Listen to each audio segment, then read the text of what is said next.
আসসালামু আলাইকুম। আমাদের জীবন চলার পথে অনেকেই আসবে, তো যে থাকার সে থাকবে। তো এই নোশনটা আমার কাছে মনে হলো খুবই ইম্পর্টেন্ট এবং মোটিভেশনাল, যার জন্য আপনাদের সাথে শেয়ার করছি। তো সেক্ষেত্রে যে অ্যাকচুয়ালি আমাদের তাকদিরে লেখা আছে থাকার, সেই থাকবে। এটা আমাদের পারিবারিক জীবনে হোক, আমাদের বন্ধু বান্ধবদের মধ্যে হোক, আমাদের সামাজিক জীবনে হোক, যেখানেই আমরা এই পয়েন্টটা ফিট ইন করি না কেন, যে থাকার আপনার তাকদিরে লেখা আছে সেই থাকবে, এবং যে চলে যাওয়ার সে চলেই যাবে।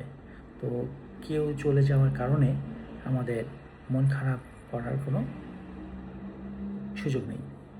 তাকদির এবং তাওহীদ, এই দুইটার উপর কনফিডেন্স আমাদের রাখতে হবে।